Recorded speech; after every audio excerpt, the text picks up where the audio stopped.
Hello everyone, welcome. Thank you all for being here. Okay, so I want to go over some of the steps that we have gone over about how to project into the world the antakarana or inner peace or serenity.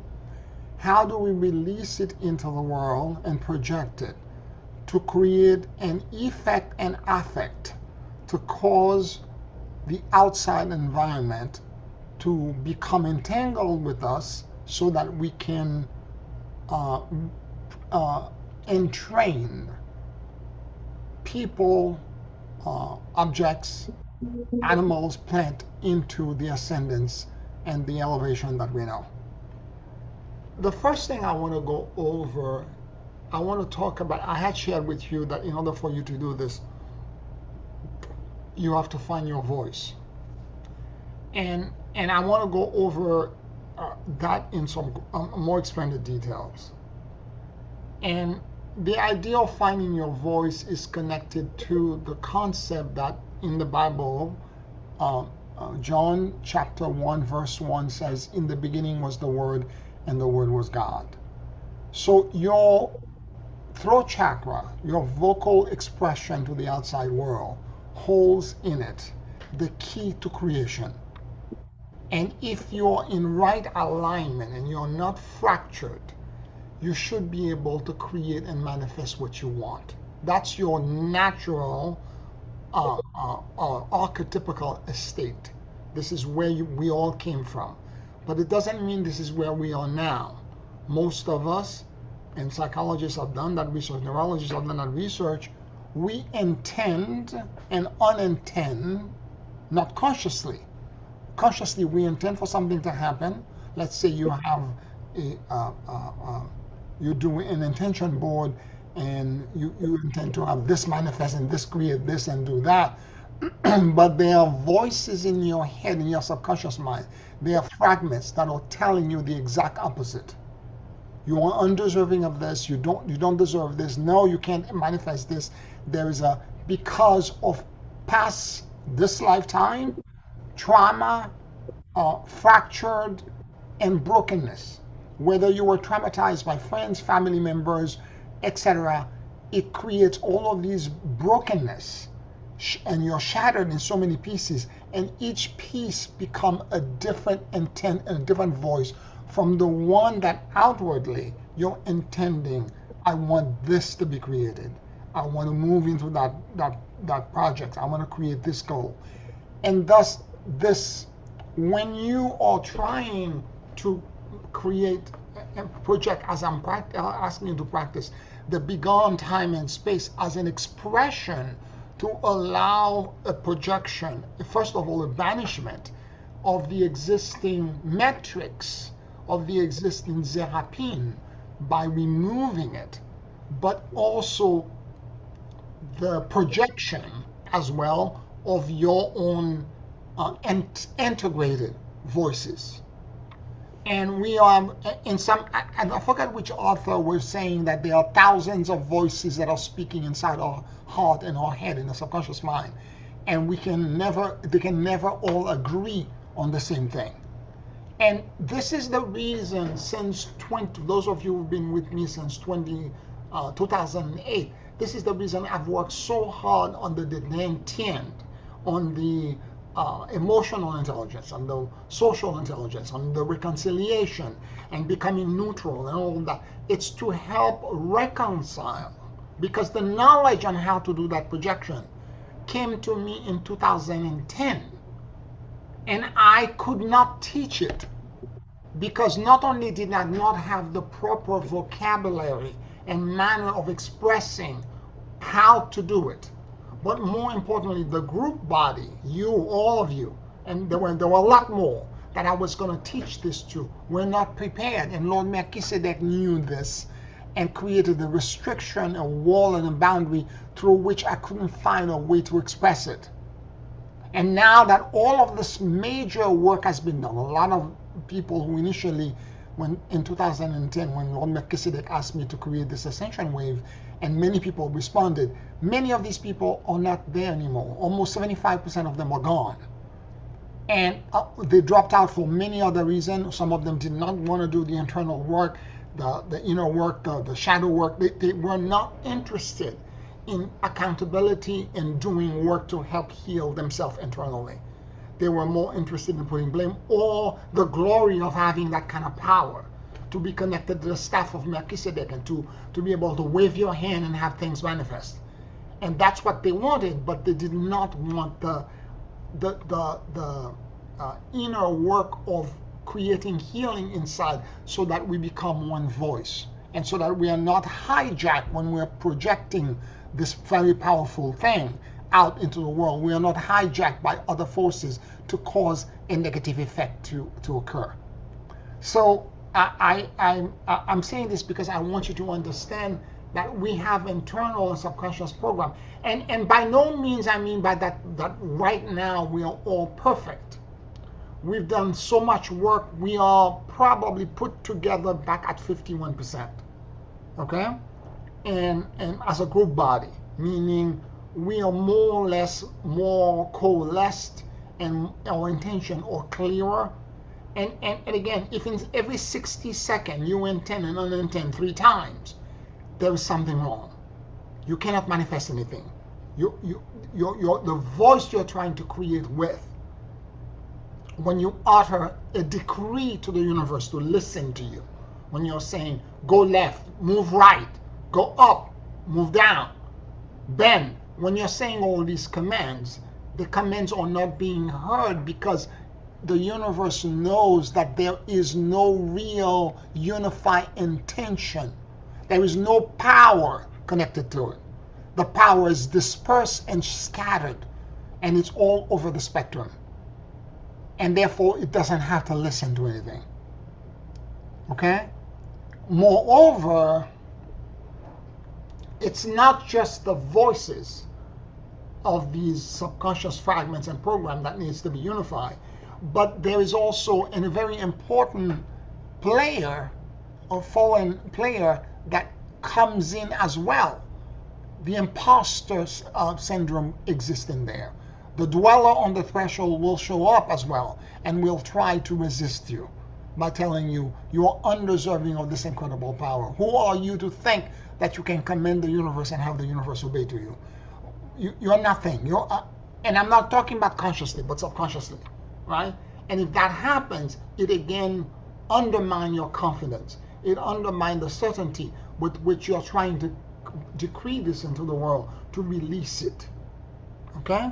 And thus, it's important for us to understand that these forces are there eating at our confidence, and unless we have unified our consciousness and know that we're coming from a place of unification, and we can hold the intention for 2 to 3 minutes, at least 2 minutes, as one unified voice, then the intention is going to manifest. The entire universe will hear you. Now, in addition to that, I want to add the fact that our words and our speech has to become impeccable. What do I mean by this? Bible talks again about sense of omission and sense of commission. There are people in the world who spend their life, and they are very outwardly, and they are very gregarious, and they speak a lot. They're speakers, and they're constantly telling people this and talking and talking and talking. They're depleting their throat and creative chakra by constantly yapping and talking and talking and talking. A true master, this is true of all the teachers of all tradition, they spend a lot of time in silent meditation. They don't speak a lot, they speak only when it's necessary. The fact that you see and hear things from people, the fact that, for example, people are coming to you with information and they're telling you this, that, or the other. Okay, it's not everything that I see that I have to make a comment about. My friend that I hang out with, she's very outward she talks to everyone, dog, cats, birds, animal. Look at this, look at, and she's constantly running around. This is who she is, and I'm not trying to change her, but this is not who I am. There are times when I'm sitting on the waterfront with her where I actually sit away from her. I move because there are moments where I'm doing an internal process of introspection and contemplation where I can sit next to you and want your companionship, but I don't need to speak. I need to remain more internal because I'm trying to sense and negotiate more. And when you're in silence, and you know, so there is a difference between, there's a relationship, a thin line between speaking and listening and being silent. So when I'm being silent and I don't speak, I am actually also listening more. And when I listen more, I listen with my whole body. And I hear other kinds of things that are not coming from the 3D world. For example, of late I hear tone, sounds, and the sounds are not, they are not voices, but they sound like someone would tone, like oh, and it continue, and at the moment it's so scary because I keep thinking that my phone, although my phone is locked, that my phone is on. I pull my phone out of my pocket and I look, my phone is locked. Nothing is on, but I'm hearing it. So when you're connected to that gift, when you're learning how to flex that muscle, to remain silent and to be still and not to utter everything that you see and not to react verbally and start screaming and yelling and talking to this person. And particularly when you're gossiping a lot or when you're repeating stuff that are in mass media that are dubious at best or manipulative at worst, okay? And you're repeating all of these things, your speech is not impeccable. You need to understand this and know that you have to be, in order for you to be able to find your own voice. When I say bigger on time and space, I say it in a very specific way. I don't want you to mimic and copy me. This is not your voice. The voice that you're going to find is a unique trajectory it's a summation of your unique descent and ascent back into God. It's you being fragmented and broken and fractured, and you finding a way to reassemble yourself and becoming a fixed design and regaining that voice back. And it's unique to each one of us. Some of us, the tone will be a little bit loud. Others, it will be just a whisper. It doesn't matter how it comes.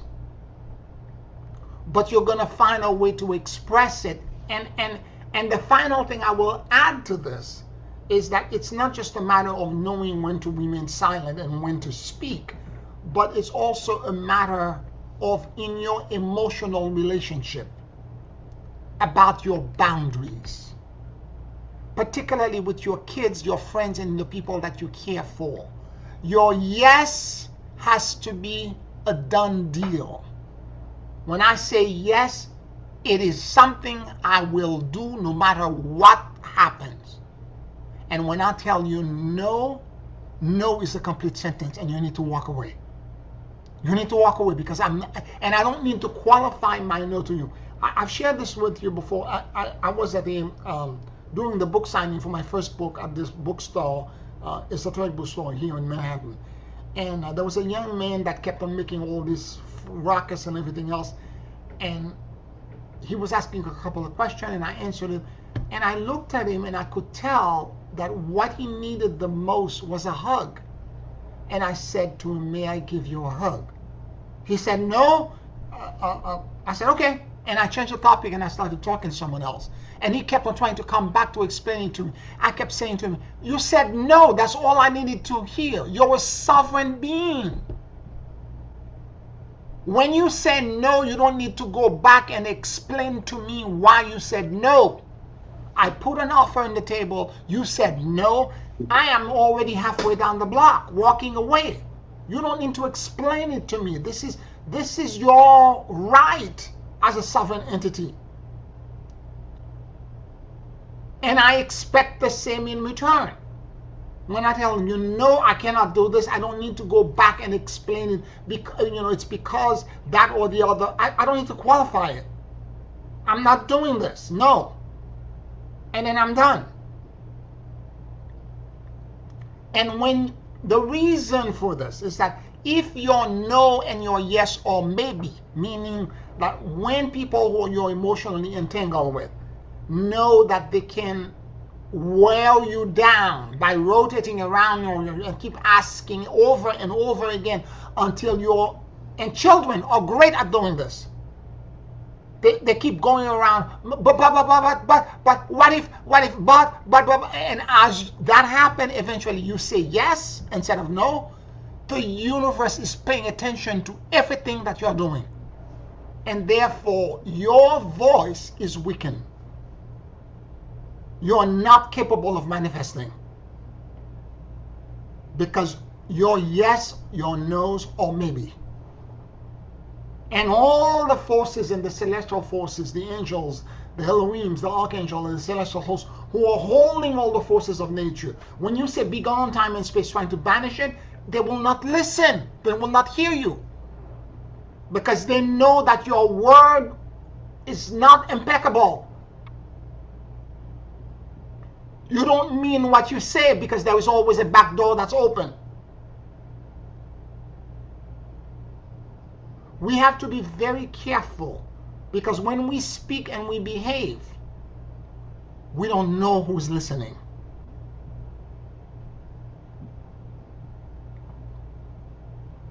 So there is a monitoring of our own behavior in our lives going forward that needs to happen to see where your yes is and where your your no's are. Because it's important for us to know that when we... Now, you can change your mind. It's granted because we're all evolving beings. You can have said no to something and all of a sudden you get deeper inside, you get deeper in understanding in your meditation, and all of a sudden you're like, oh no, this is a path I could follow. This I can change into a yes. And if that is the case, there's nothing wrong with that. But there is a growth spur that caused the shift. It's not because an outside force ask over and over again and cause you to change your mind. It's from an internal growth. It's two completely different things. So and that part about our speech is important because we're going to use the throat chakra to do some incredible thing. And if there are all these back doors that are draining you, you could say be gone time and space from now until the end of the earth, you will not be able to manifest anything. You will not be able to create any change. Because you have not healed and repaired to a 50% level these things that I've just described. So it's important that we spend the time paying attention to, are there any more things that are fractured and broken inside of me that I need to repair? Or there is my no and my no's and yes maybes. If that is the case, let me in my daily life now make sure that my words and my actions match. That when I say something, that's what I do. Okay? And when that begins to happen, you become more whole and remain silent when you need to gather energy and power. We saw Amma over the weekend. Amma spent 10 years in silent meditation. During COVID, she spent like something like 9 months in silent meditation. praying for the world, gathering energies and not speaking, being in the forest, just sitting down in meditation and not communicating to anyone, delegating the rest of the activity of the ashram to other people and in meditation and in prayers. And when you can do and create and manifest like this, when you do speak, you speak with authority. You speak from a place of such confidence and such certainty that the universe will listen to you. Because you're not talking about, the sky or potatoes or the birds and for no reason. When you speak and you say something, whatever you say, it's measured and it's coming from a place of power.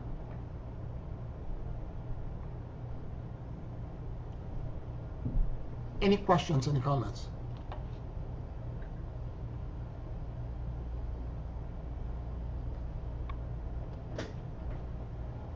Okay.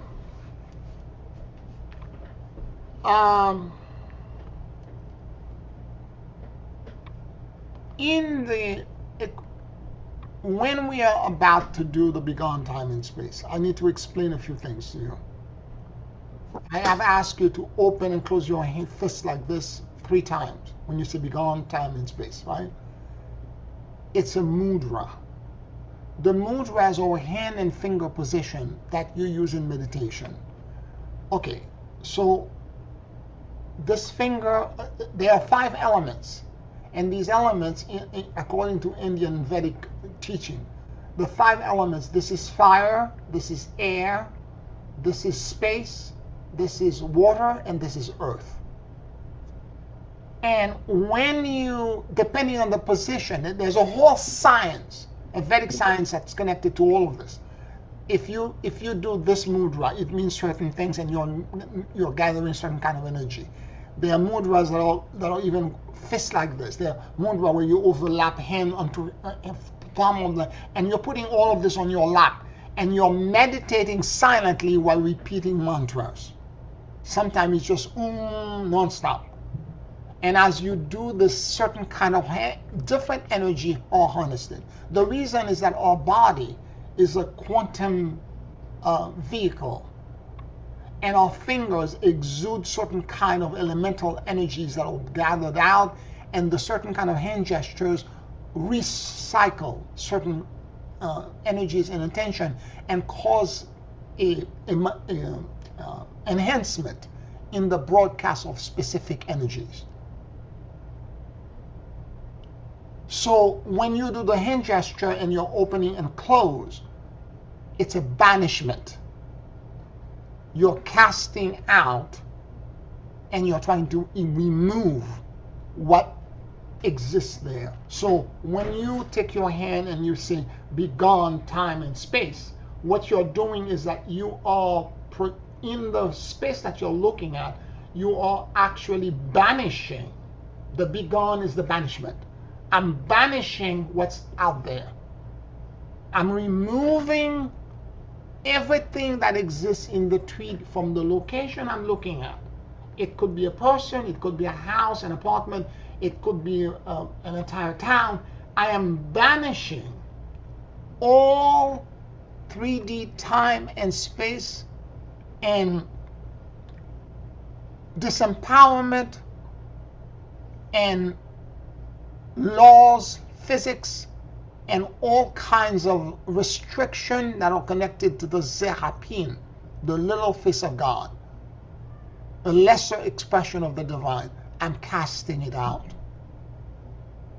Now, I don't have to tell you the kind of authority and sovereignty you have to have. This is why your voice is important, because you're uttering it out, the word, and if you have the power, your voice is all that's needed, and the hand gesture, the mudra, is all that's needed to cast it out.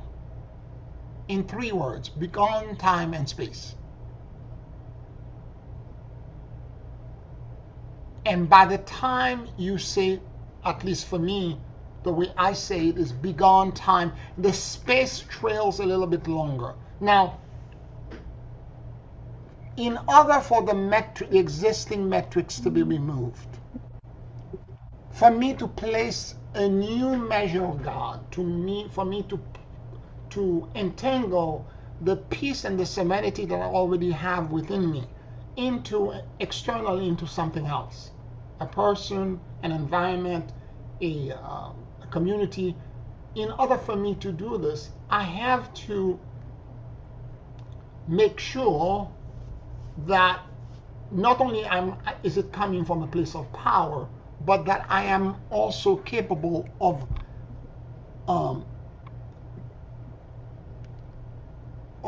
it's like a sneeze, or the better way to put it is a yin and the yang.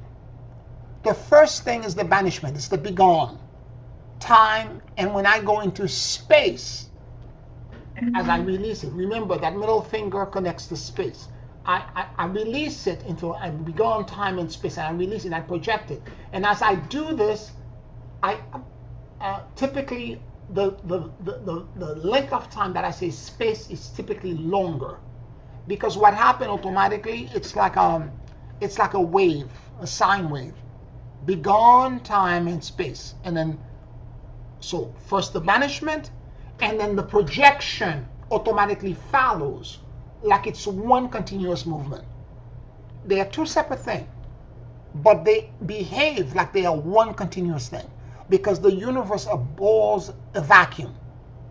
I'm creating a vacuum first, and then in the vacuum, I'm projecting the serenity that I know, the rest of God that I know, I'm projecting it. Begone time and space. And when I say space, I hold it, and I'm looking with my eyes, and then I can feel the energy shift and move in the center of the room. I can sense energetically where the column stands, right? And I'm holding it with my hand.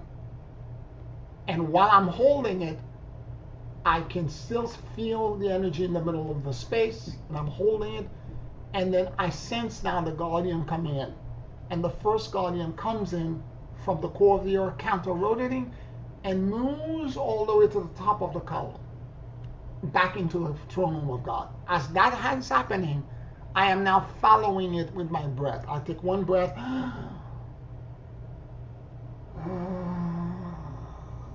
and I come exhale when it reaches the throne room of God. Then I take a breath from source, bring it back down into the core of the earth, and so on and so forth until 12 breaths. And basically the guardian alliance of light are coming in, and as they are coming in to reaffirm the boundary of the volume, creating a volume of exception, where different laws, different benefit, different effects and effects are going to happen. They have to secure the boundaries. And I will follow it with my breath. And the boundaries are secure, and once they are secure, the peace, the serenity that I know is now projected to everything that within the energetic volume that they have now confirmed. They have now confirmed the boundary, and every atom, every insect, every bird, every individual, everybody that is within the volume that was confirmed is shifted now and elevated into the same serenity, the same ascendance, the same peace that I had within myself.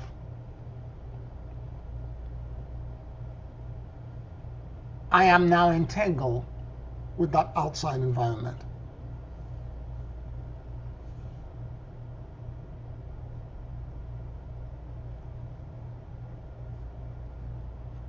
Any questions, any comments?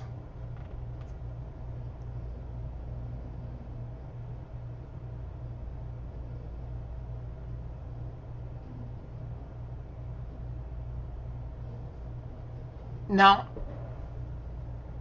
I have to share with you, yes, somebody want to say something? No? Okay. I have to share with you this. it's important for us to understand that that projection, that whole system, as I said, I'm breaking it point by point, but it should feel like a sneeze, like it's that easy to do. But in order for this to happen, your identity, who you think you are, has to change. Meaning, as you're realigning your speech and your voice, trying to find the center in which you exist, the new center in which you exist, as you remain in silent and not speak a lot, and you're now more contemplating and examining without having to be phonetically out there and saying everything that comes stream of consciousness in your mind out. As you go more internal and you become more introspective, and as you do this, you're going to connect and you're going to internally have inner conversation. You're going to listen more, and your identity is going to evolve. You're going to become more and more, and that's the only way to do it. You're going to become more and more the person you were meant to be. In other words, you're going to find your puzzle piece. You're going to find your purpose. And that purpose is not a profession. Many of us in the West are so caught with the idea that the purpose is me being a lawyer or shoemaker or fireman. It has nothing to do with it. The purpose could be that you for example, you have the ability. I'm going to give an example. There's a young man, I posted it on the WhatsApp group, that he plays the guitar, and he noticed one day that he was sitting on a farm and he was playing the guitar, and the cows all came around him and literally surrounded him and started licking his face.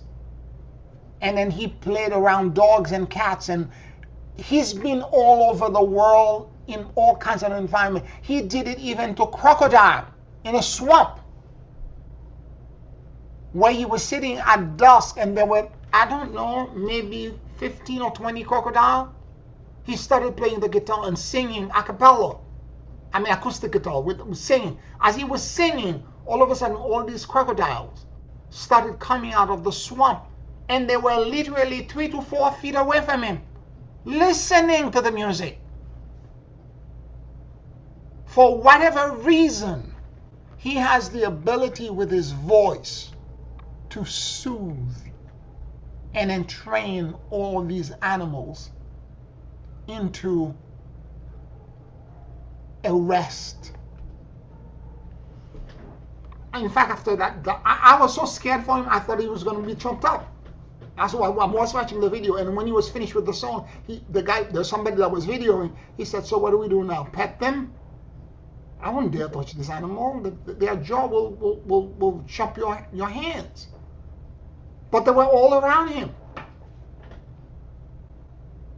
First, the swamp was completely calm, and then he started playing, and then they were coming one by one, one by one. Tigers. He's done it to elephant, rhinoceros, giraffe.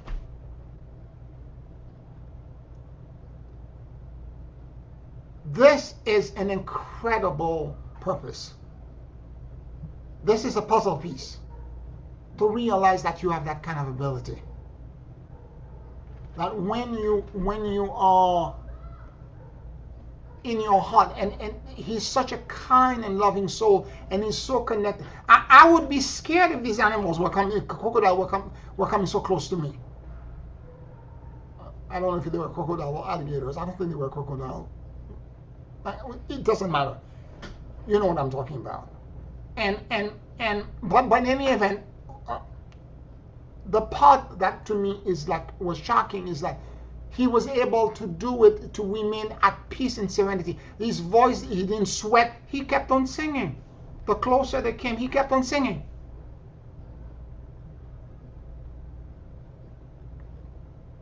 He's done it to, you name it, elephants, tigers, little mammals, monkeys, parakeets, birds. That's somebody finding his purpose. And he's lucky because he's a young man, maybe in his 30s, and he's already find what that purpose is. Sometimes the purpose might be something very simple. Like I told you what my real gift is that I listen better than most. I keep saying that I have holographic listening. And because of the years of being in silent meditation, of being internal, of being so introspective, and of connecting with listening and listening and listening, I am at a point in my life where I know who I am. No outside forces can begin to gaslight me and cause me to think that I need to become, an acrobat or a circus performer, or that's the next thing for me to do. I know who I am. And I'm at rest with that identity. And through that identity, I will ascend. I don't need to run around and try to become something else, and to become, and to change and to alter myself to fulfill some external projection unto me as to who I should be.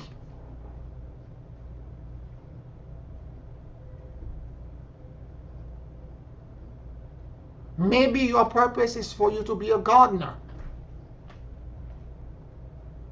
And if that is the case, when you're in your gardening, you're in your happy place. Maybe your purpose is for you to be a mountain climber. And when you're doing the mountain climbing and you're overseeing the scenery and you're hiking, you're in communion with your God. Maybe your purpose is to be a shoemaker. People keep making the mistake all the time. They think getting a high-paying job, and I'm going to tell you this, a lot of these young kids, particularly the young Generation Z and Millennial right now, that are getting these high-paying jobs and all of that and so forth, this is why they get they face the imposter very young. They sell their soul to make money. And it gets to a point where you cannot do it anymore. And you have to walk away and quit or do something else to get yourself away from that, because you have bankrupt yourself. It's not about how much money you're making. It's about you in the essence of your being, when you're in that activity. Okay? When you're doing that activity, whatever it is, it could be singing, it could be anything. When you're doing that activity, all of a sudden, you feel connected to God and the angels. And when you rise or walk from it, or you're in it, all the activity related around it bring you in such a place of fulfillment of purpose, that you begin to understand, this is who I am. Everything else I can do, I can manifest. I have a license, degrees, masters in architecture. I'm licensed. I have all these things that I should be doing other things with. But I walked away from this because I knew I was lying to myself. I was not being authentic and true. I still can do it, but it is not my real purpose.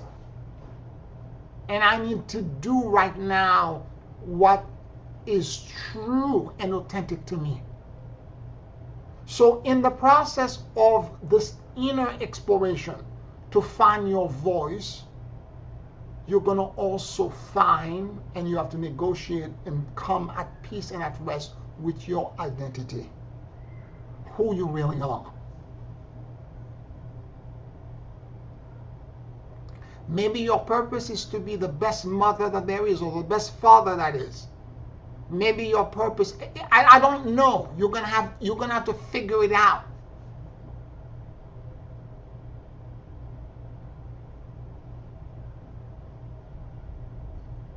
And when that happens, you should pursue that activity and find a way to create an income around it, if you're at the place where that's necessary for you.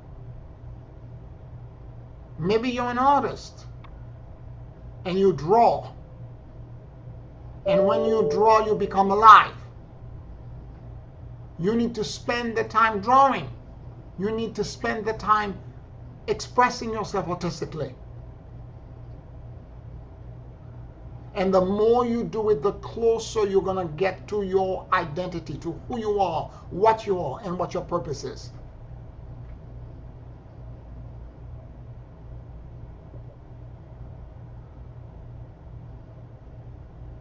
Don't let the external environment, the same way you can be, somebody can actually circle you around until they wear you down and cause you to change your mind.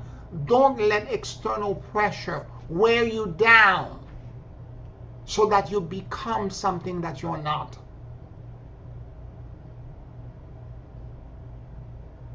The way I go about this, I went about this as well, is that okay, it wasn't a straight shot for me to discover this. There were many steps to this, and it took many years. At first, I went to a period where I thought I was going to be a chemist when I was in college. For the early days, the first 2 years of my college career. And I was miserable. I could do it, but to balance all this, taking pre-calculus and pre-med and organic chemistry, all of it in one semester, almost broke my soul. I did it. I passed the class, but it was like torture. I'm like, I don't want to do this. But I was taking art classes on the side to kind of, as elective, to kind of like do it as a way to, what's the word? To relieve myself from that pressure. And I kept on running to those classes because I was happy when I was there and miserable when I was in this other environment. And plus the program I was in, where all these pre-med students, they were all very competitive and very, anyway, it wasn't for me. It wasn't my thing. And when I got to a point where I realized I couldn't continue on doing this, I changed my major. I became an art major. While I was in the art department, there was an honors class that I got selected for. I took a class, a design class with an architect who saw something in me and asked me to take an honors series of classes. There were 4 or 5 of us that were taking it, where he asked us to redesign certain things, certain rooms and spaces for art studio in the art department, an old building. And during the summer, he would hire us to work study with a carpenter, with a master carpenter, and learn how to build, and he would hire us to build this environment. That was it. That was it for me. I didn't want to be an architect. I didn't think I was going to fall into architecture. But after I was a sculptor. I graduated in college with sculpture as my focus. But what happened is that soon after I graduated, I was still taking honors. I was still part of it was called the design group. I was still part of the design group, working even after school was over, working in the group and all that, doing all kinds of other projects. And they would hire us to do all kinds of constructions and all that with the same master carpenter. And then all of a sudden, if all of the other people in the group were applying to architecture school, under the influence of the architect. And I kind of like applied because everyone else was doing it, not because my heart was in it. And all of a sudden, I got accepted to 3 schools, including 2 Ivy League schools. And I was in total shock. Yes, we spent a year working. All of us did it together. We worked on a portfolio. We cleaned everything up. We made everything look perfect. We took the photographs. We did everything and applied. We all did this. And I was shocked that I got accepted.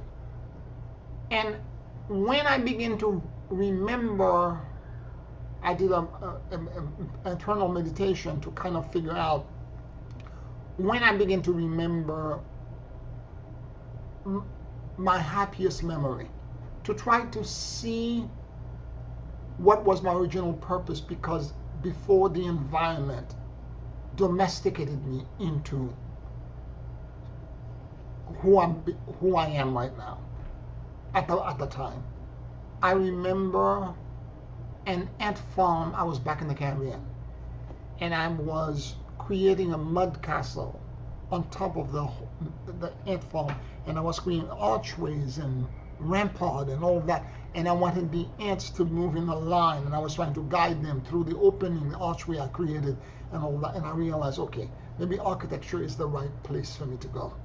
So I leaned into it, I accepted, and I went to architectural school. I loved it. I loved everything that I did when I was there. It was the most challenged I've ever been intellectually. I loved everything about it. Worked in the field for a long time, but after a while, working in architecture for more than 20 years, you begin to realize very quickly that most of the time you're putting out fires. The creativity that existed in the school environment, the kind of like, it doesn't exist in the real world. The building department, the client, the budget, everything is restricting you and telling you what you cannot do. So you have a great idea, great design, you create, everybody's clipping your wing to create a mutation of the original idea. And so it became evident to me at some point during my career as an architect, toward the end of it, there was a voice that kept coming to me and telling me, and whisper in my, sometimes loud in my ear, you're lying. You're a fraud. You shouldn't be here. And it had nothing to do with my proficiency at what I was doing. It had to do with my purpose, and I knew it. And so it took me 3 years. I organized and orchestrated my exit. I liquidated my debt. I did a whole bunch of things to make sure that if I negotiated for them to let me go and give me unemployment, I could survive for at least for a year, giving the savings and everything else I had. And I have not looked back, because now I begin to realize the spiritual stuff. And the spirituality was always there, even when I was in college. But it was in the closet, meaning no one needed to know. When I was taking organic chemistry or art school or architecture, I was still meditating and going to temple and doing, no one knew. And it took a long time for me to finally realize, aha. And more importantly, the purpose is not just to go to temple and do ritual and do all the spiritual practice, but it's the ability to listen.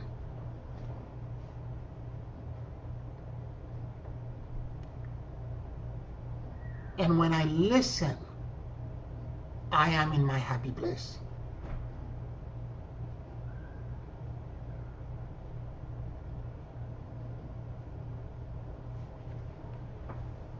Any questions, any comments? Yes, Pierre. Your purpose, your dharma, I guess you would say, Yes. can change. Can it? I mean, are there multiple dharmas that you're born with, or Yeah, how is it? Because I don't that's a good. feel connected as I was in the majority of my adult life to the music industry as I was Yeah. so much part of. But so I must have some other purpose. Yes. So what happened is that it's that.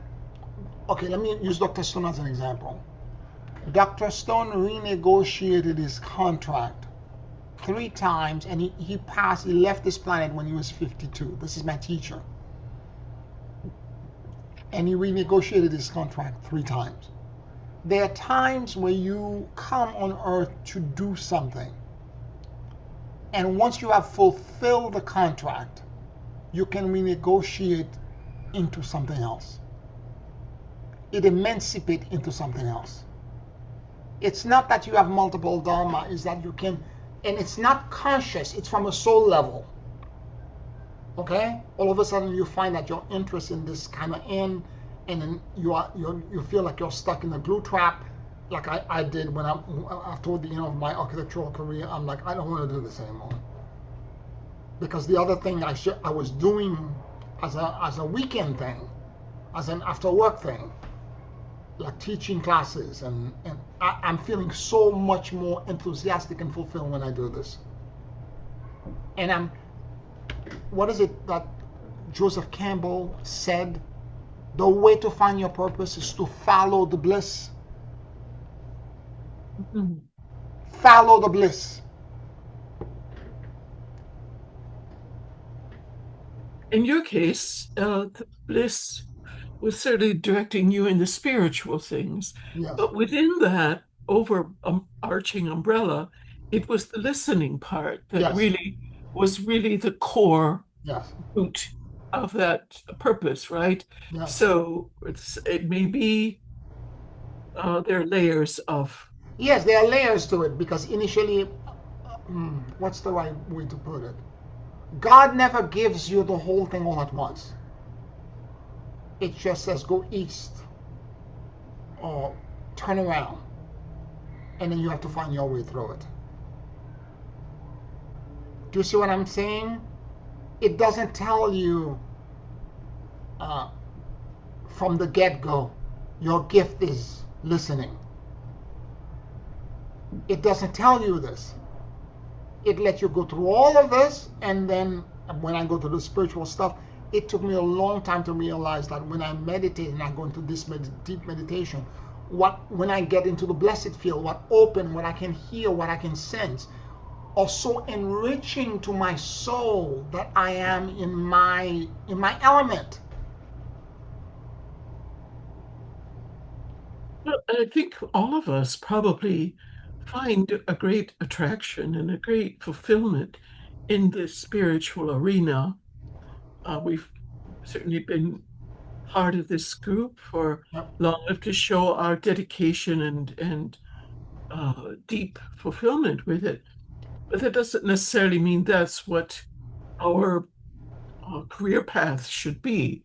So where your passion, where your interest lies, isn't only for your purpose, your career purpose. Is that correct?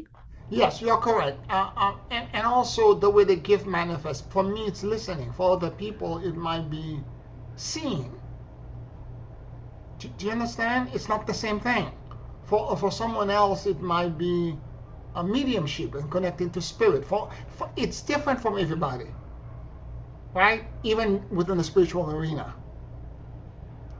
Some Mhm. people might be more with channeling. I do channel, but I don't think that channeling is because I listen well, so I can channel well. But I don't feel it's my purpose. Hmm. I don't feel it's my purpose.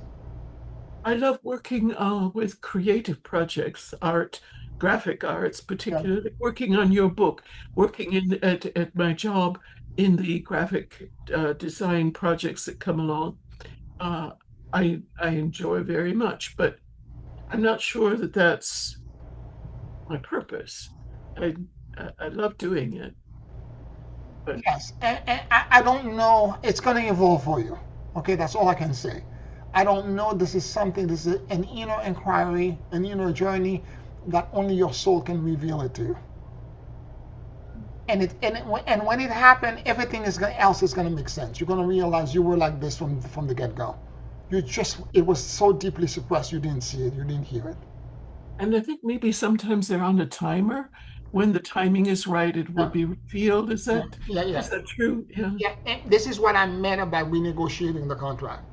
So the contract ends, whatever you were doing, and then you thought for a moment that's what your purpose was, and then something happened, a major threshold happened, a major landmark, and then all of a sudden you realize, oh, it has to emancipate into something else, and it has to grow into, and then you let it grow, and as it grows, the trajectory change, and before you know it, you end up somewhere where you're like, oh, now I understand. Right. It's like Monty used to say, a cymbal crash in an orchestra is the most thrilling moment in many cases. But if the cymbal crash comes too soon, it spoils everything. Right. So rather than uh, worry or be discouraged that you haven't identified your next whatever contract you said that I wasn't sure that's what you said about Dr. Stone, but Yes. when you identify that next contract, um, you shouldn't be discouraged that you haven't found it yet because the cymbal crash is supposed to come yet. It's supposed to come at the end of at the. Yeah, and what I mean by contract with Dr. Stone as well, it was promises that he made in terms of fulfilling things, Oh, I see. in terms of service. That's what I mean about purpose. Because the purpose in some ways help you serve better. Because that's all we're here for. The whole reason for the Begun Time is and the projection of my antakarana, my peace, my serenity into the world, is for me to help humanity, to serve. I'm not doing this to show everybody, look what kind of power I have. That would be so stupid and so idiotic. And what a waste of time. I'm doing this because I want to serve. I want to be of service. I want to be able to somehow share my gift to the world and feel like somehow I'm co-creating a transformation for the world.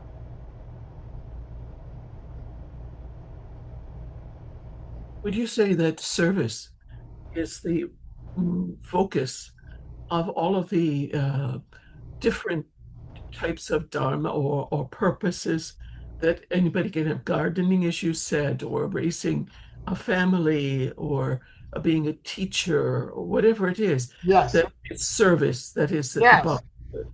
yes. In That fact, makes sense. I'm a account of mine I went to see on Saturday.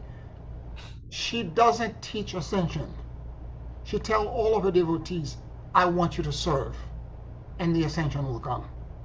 Mhm. I don't want you to get distracted. One can I want serve you to in serve. many ways, yes? Yes, yes, yes. I want you to serve.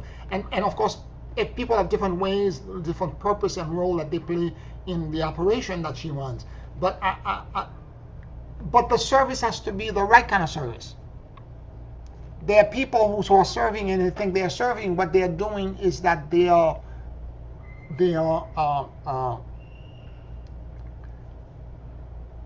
actually taking other people's karma.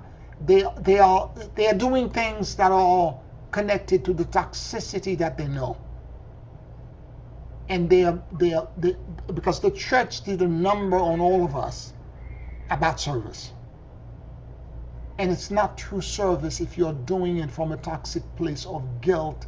And this is what I'm supposed to do, and I'm supposed to help humanity. And in the meantime, the people you're trying to help, you're not helping them because you're trying to control them. This is the problem with. I'm going to give you an example. When the the colonizer, the European colonizer, came to any other country, the first thing that they said to the people that they found there, we have a better way for you to exist because you're savages and all that, and we're gonna convert you to Christianity, and we're gonna change your world, and we're gonna give you all these loans, and we're gonna bring you into you're in third world, we're gonna bring you into the first world, into the developed world. They never ask the people in those environments if it's what they want. There is no permission. They would never ask the people in that culture, are you interested in this? They just impose it. If you are truly serving, you ask for permission. And if the person says no, no is a complete sentence, you walk away.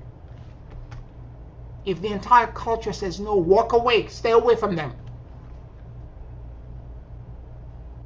That's true service. Because God, the same way you wanted to help them, God can reach them in time. And it will be an organic evolution and growth that's going to come from within them. And it will be more potent and more powerful.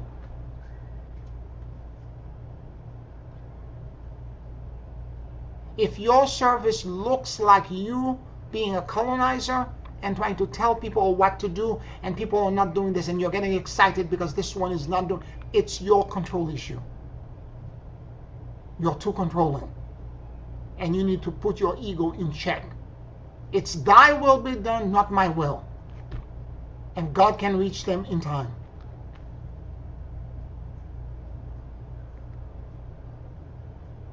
So you have to find out how that service looks like to you.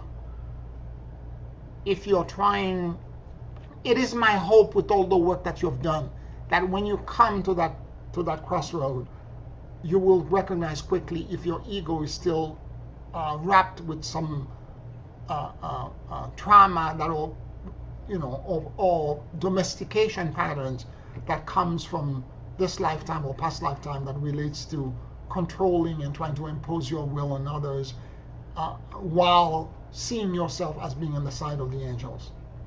I'm doing this for your own good. I'm trying to help you. Don't you see? I'm really helping you. Sometimes the person, their karma is that they want to suffer because that's the only way they're going to learn. And it's none of your business. Walk away.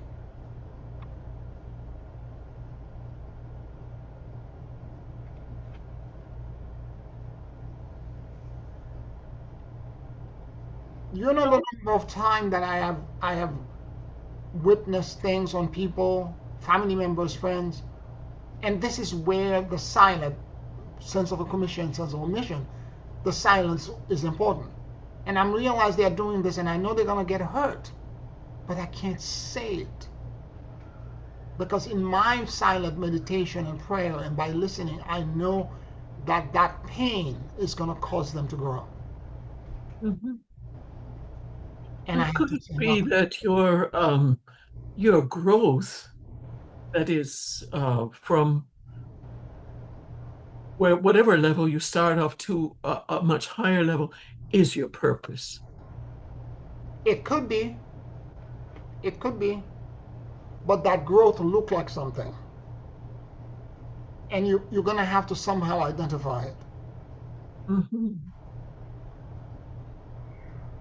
Okay. It has a core to it. You have to identify what that core is. And the moment you have that identity, you're so clear about it that when you're saying the bigger on time and space, it's not only that voice and that identity are one. And you can express it. Yes. You can project it to the world. Thank you. Thank you. It's a subtle thing, but it's not so subtle when you begin to bring all these pieces together. I'm so happy that you're still with me after, since 2009 until now, because you have gone through so much growth and evolution of the teaching over all these many years, and there's a lot of information as I'm bringing them in that you can go back to maybe in your memory if I trigger it for you to remember that this practice or that was done, and maybe hopefully with everything I'm saying now, these old things that we did that seem to be out of the box are beginning to make sense now because they're all aligning. The reason this was done first before that or the other, it's because in order for us to get to where we are now and to have this conversation we're having today, the previous things had to be done. Yes. It's part of the timing Yes, uh, issue again. You can't jump ahead because then you will miss the important step. it's funny you're talking about the timing, Janice, because I'm remembering all the people that were so gung ho. The most people were so interested in the Melchizedek ascension wave and all that. There was and became so impatient because I was asking them to work on their balancing their chakras, balancing their energy, work on the rays, do this. They were not they were not interested. They wanted the power. They wanted the staff, the regalia, the projection. And honestly, also I'm going to take also accountability and responsibility. Whatever Melchizedek was showing me energetically, for example, I told you that the Beyond Time and Space thing happened because I was in a room where all the energies were negative. And in an instant, I knew what to do. And I did it and it worked. There was never a moment where it was during a meditation, I kind of got a sense on energy. I just knew. It's like a pocket of memory just opened, and I knew and I did it. Right? But I couldn't teach it because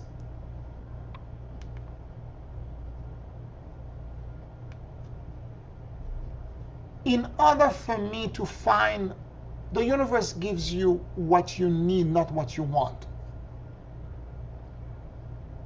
The books and everything else I'm teaching you, if it wasn't for the need for me to teach you, I would not have all that knowledge and that understanding. Mm. So my spiritual evolution and growth and the wisdom that I have is intimately connected to the fact that I have a need to teach you. And I'm going to go deeper. It's not just listening for me. The true purpose is to share with you the knowledge that I know through listening.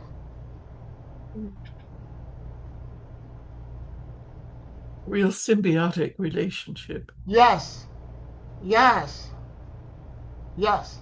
And I could not have been have the clarity of explaining what I'm explaining now in 2012 or 2014 or 2016. Mm. Because of the symbiosis, you were not ready. And I couldn't access that information. How to teach it. I could feel it in the blessed field, but I didn't know how to transmit it. Thus timing. Going back to what you were saying. Thus timing. Mm.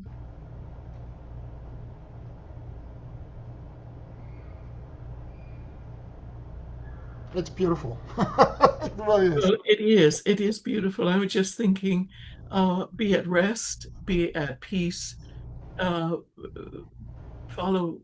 the path ahead and let it unfold rather than worry what it is, where it is, when it is, and how are you going to manage it. Just keep following the path. Yes. Absolutely. I concur, yes. Thank you. You're welcome. Any other questions or comments?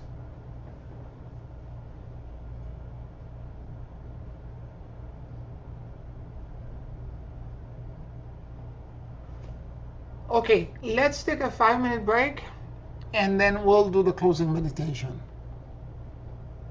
5 minutes.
Take a very deep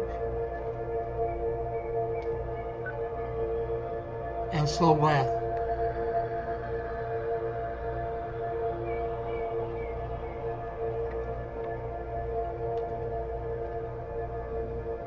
And as you inhale and exhale deeply and slowly,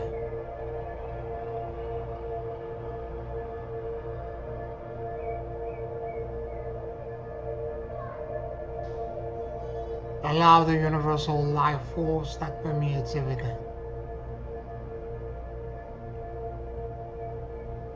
to enter into your lungs.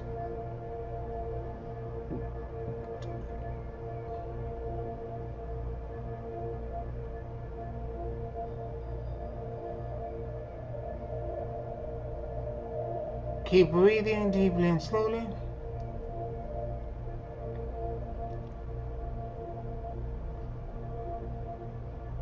And let your soul and your awareness drop in the middle of your chest.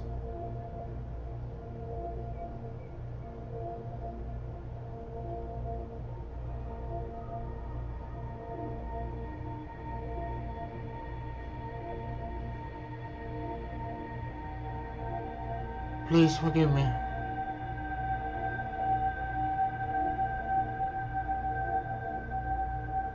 I love you.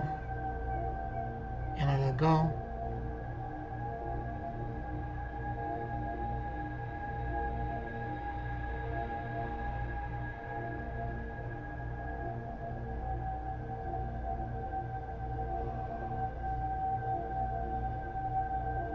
Please forgive me. I love you. And I let go.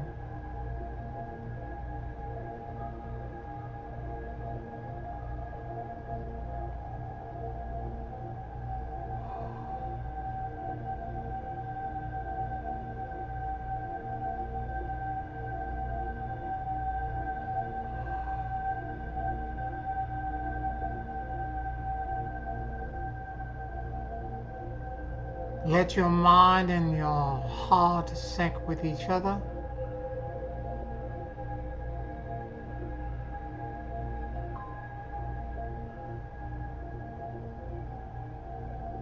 And notice what you noticed.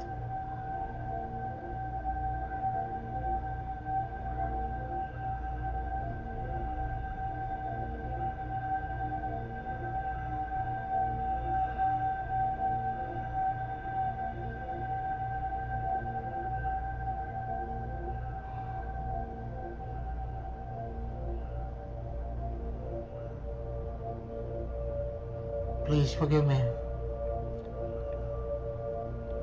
I love you. And I let go.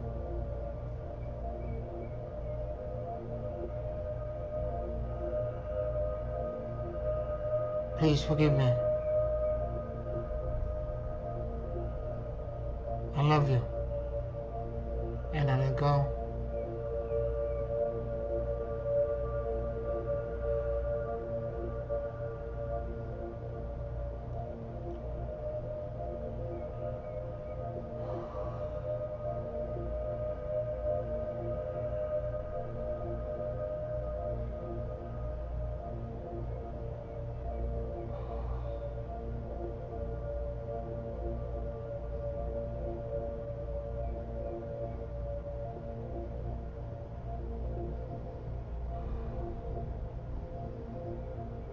And the guardian alliance of light approach you,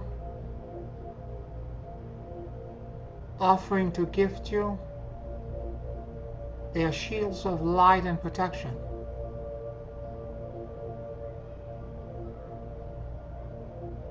And a band of neutrality.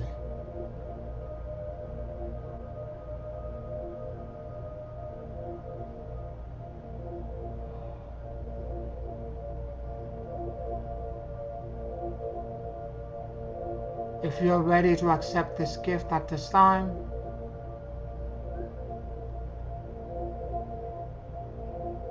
answer affirmatively.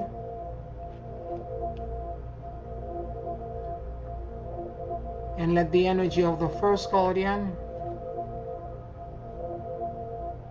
begin in the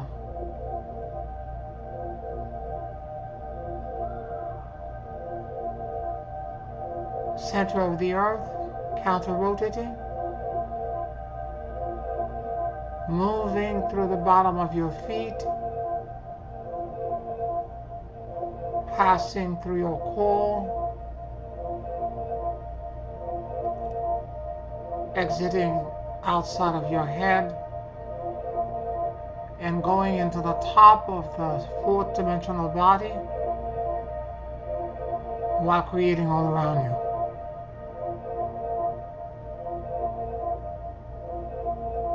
The torsion field of neutrality.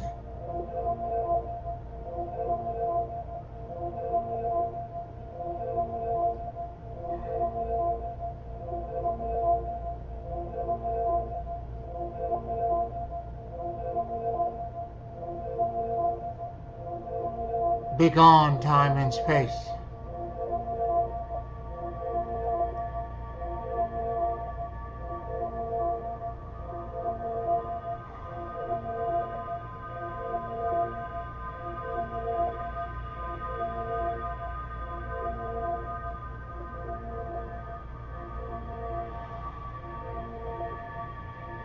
The axis at the top of my head extends and it attracts now the energy of the second guardian, coming in from source while rotating clockwise, dropping into the top of my fifth dimensional body, passing through the top of my head, moving through my core,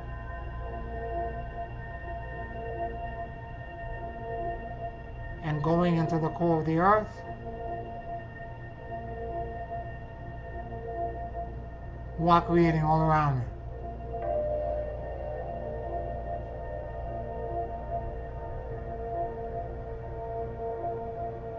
The torsion field of neutrality.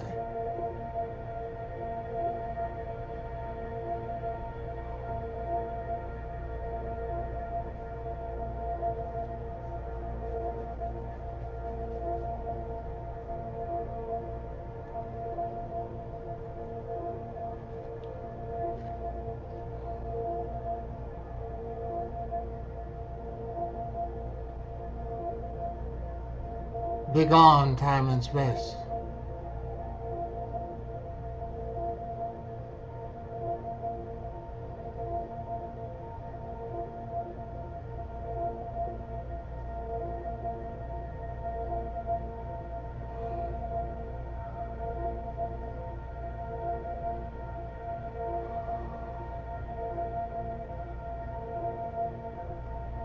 The axis at the bottom of my feet extends, and it attracts now the energy of the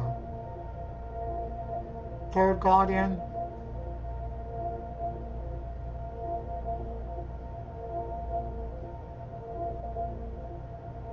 rotating counterclockwise, beginning in the core of the earth, moving through the bottom of my feet, passing through my core, exiting outside of my head, and going into the top of the sixth dimensional body while creating all around me. The torsion field of neutrality.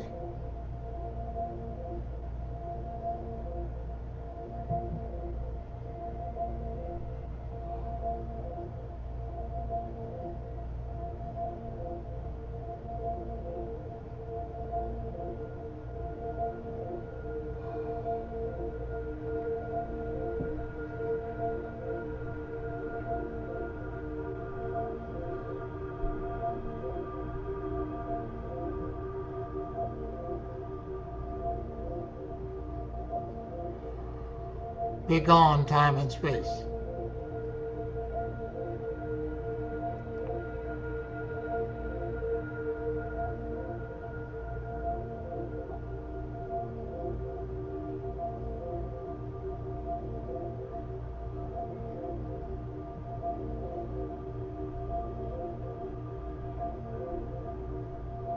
The axis at the top of my head extends and it attracts now the energy of the fourth guardian, coming in from source while rotating clockwise, dropping into the top of the seventh dimensional body, descending into the top of my head,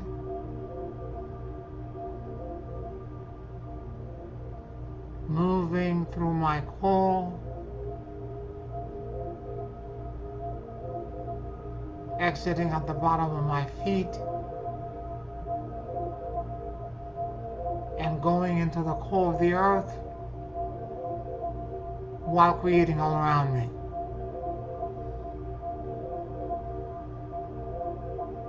The torsion field of neutrality.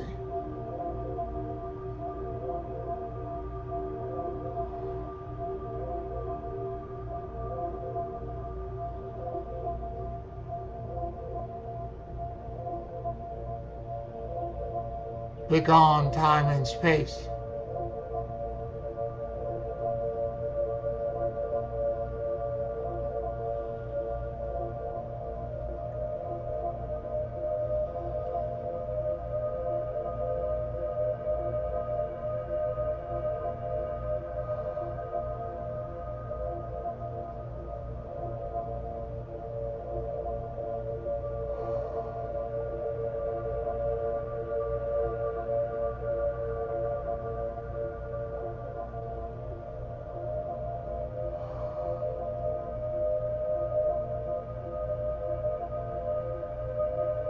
The axis at the bottom of my feet extends.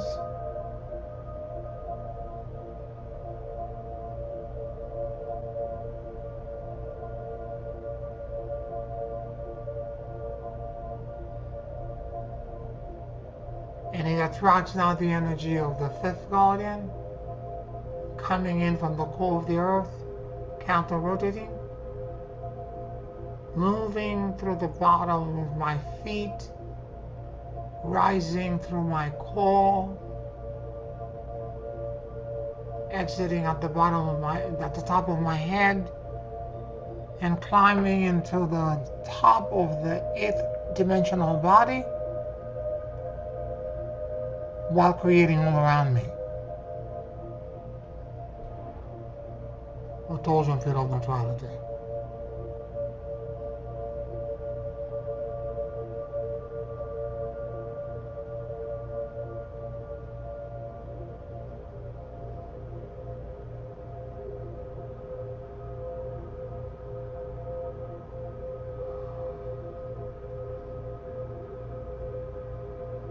Begone time and space.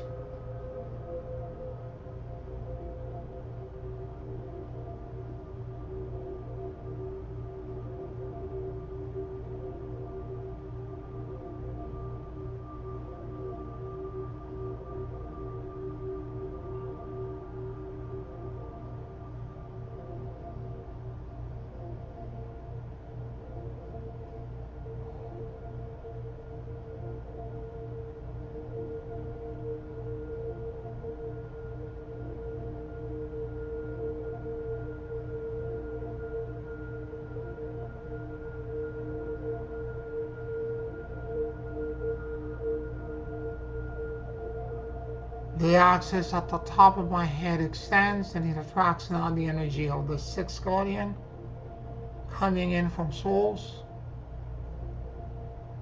rotating clockwise, dropping into the top of the ninth dimensional body, cascading down into the top of my head, moving through my core,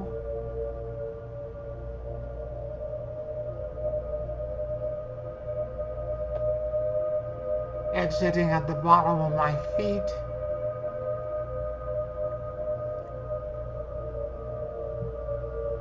and going into the core of the earth,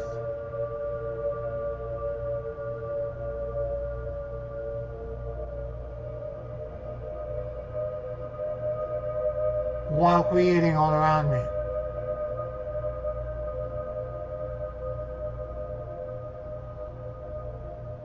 A torsion field of neutrality.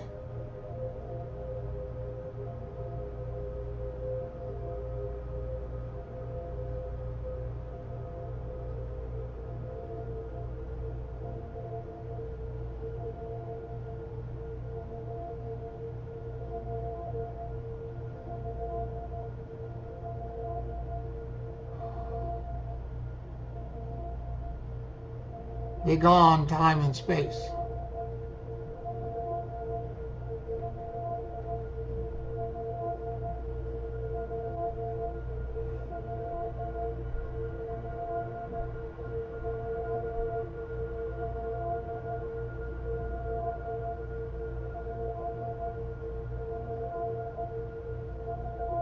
The axis at the bottom of my feet extend and it attracts now the energy of the seventh guardian coming in from the core of the earth, rotating counterclockwise, passing through the bottom of my feet, moving through my core, exiting outside of my head, and going into the top of the 10th dimensional body while creating all around me.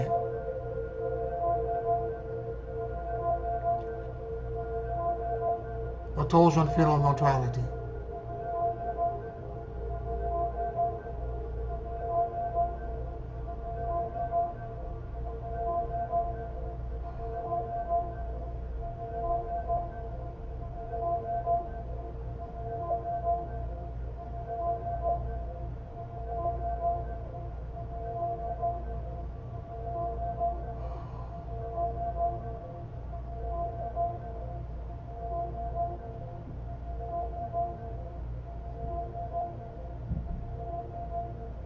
Be gone, time and space.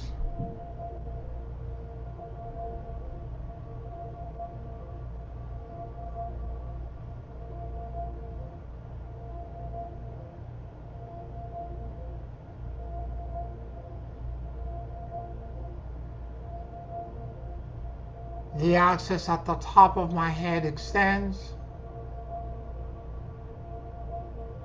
and it attracts now the energy of the 8th guardian coming in from source, rotating clockwise, dropping into the top of the 11th dimensional body, passing into the top of my head,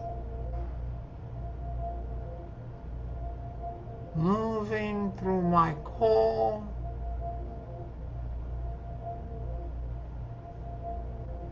and going into the bottom of my feet, and dropping into the core of the earth,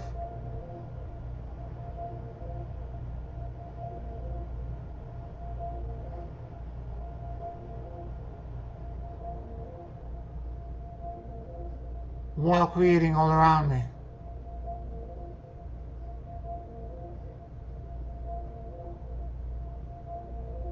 A torsion field of neutrality.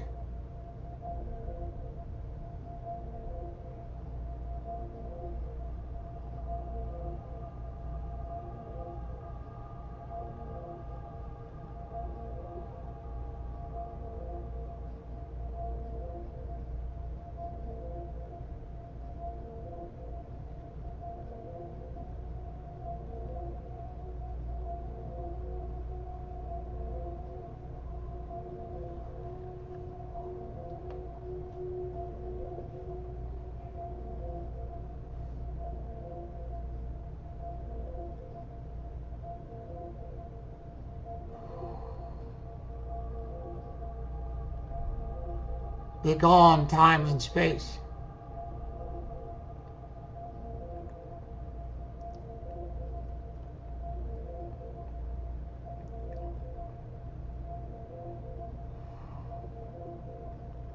The axis at the bottom of my feet extends and it attracts now the energy of the 9th guardian, counter rotating, beginning in the core of the earth, passing through the bottom of my feet, moving through my core, exiting outside of my head, and going into the top of the 12-dimensional body,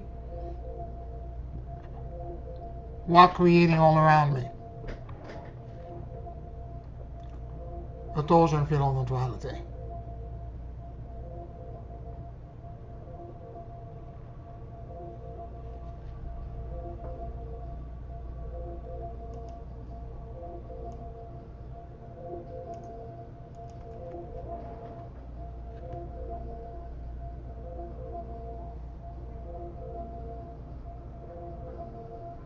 Begone time and space.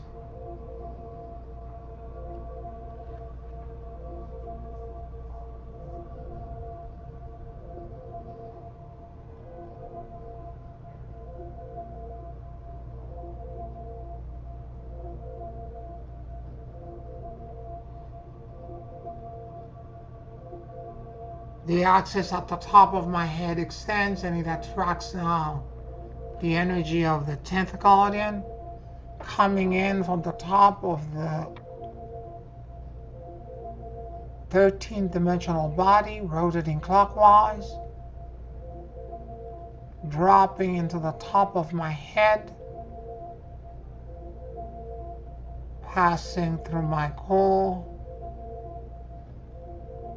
exiting at the bottom of my feet, and going into the core of the earth while creating all around me. The torsion field of neutrality.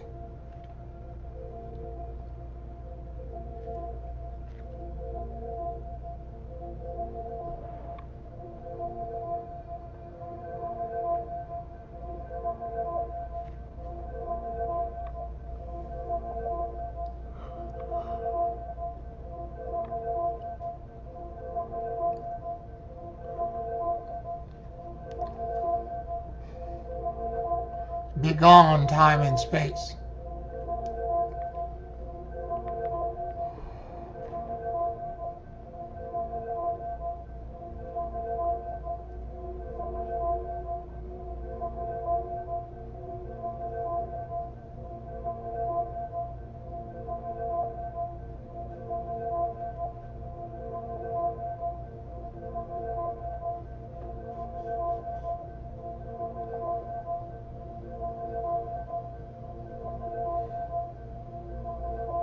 The axis at the bottom of my feet extends, and it attracts now the energy of the 11th guardian,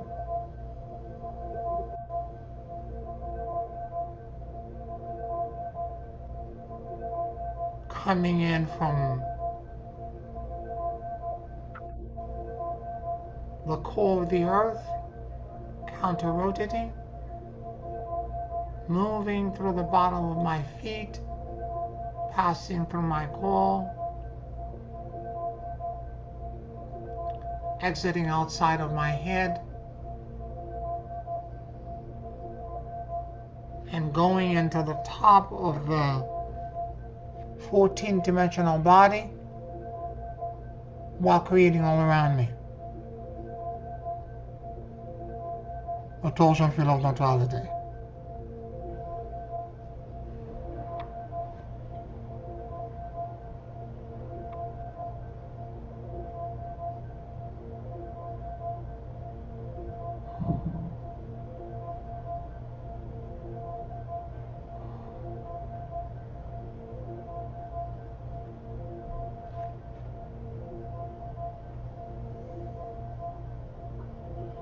Begone time and space.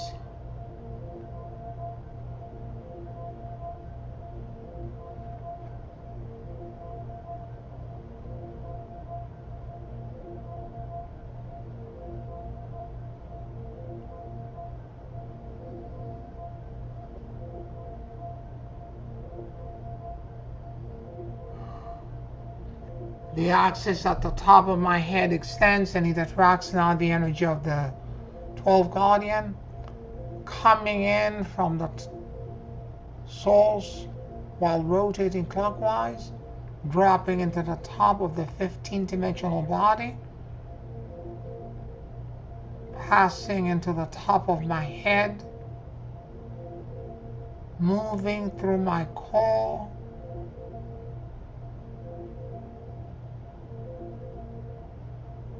exiting at the bottom of my feet, and going into the core of the earth while creating all around me. Retour sur le fil d'eventualité.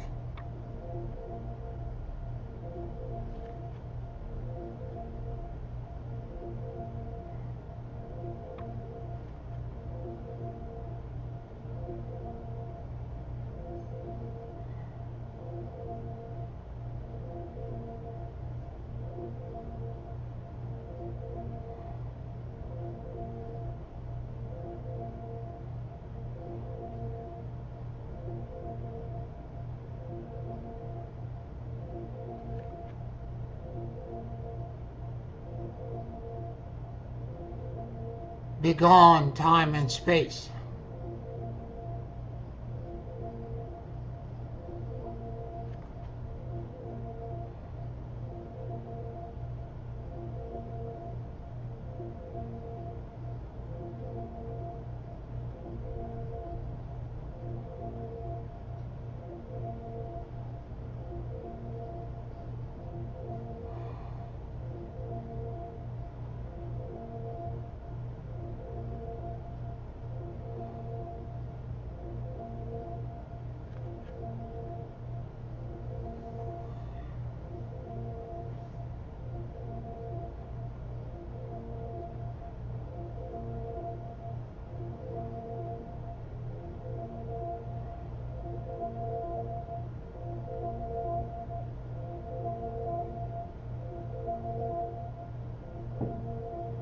I am fixed, designed.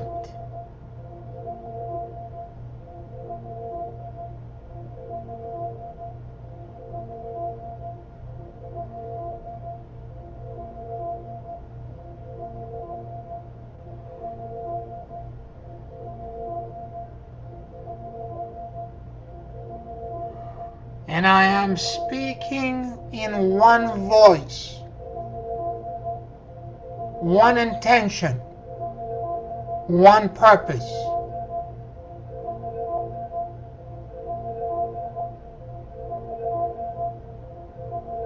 To help heal and rescue the world.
Hosanna into the highest. Hosanna into the highest. Hosanna into the highest. Take a very deep and slow breath.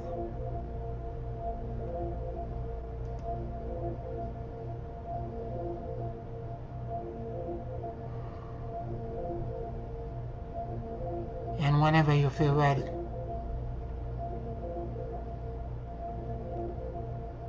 you can open your eyes.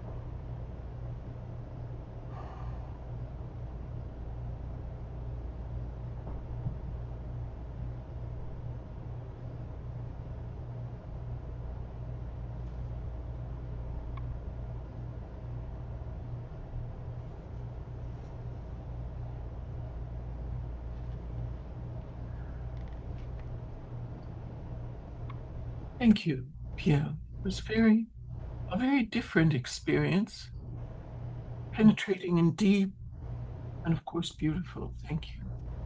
Wonderful, Janice. I'm so happy to hear that. Any other comments or questions? You're welcome. You're welcome. Thank you, everyone, for listening. Again, subscribe, like this video, and thank you for your support on Patreon. Love you all, and I'll talk to you next week.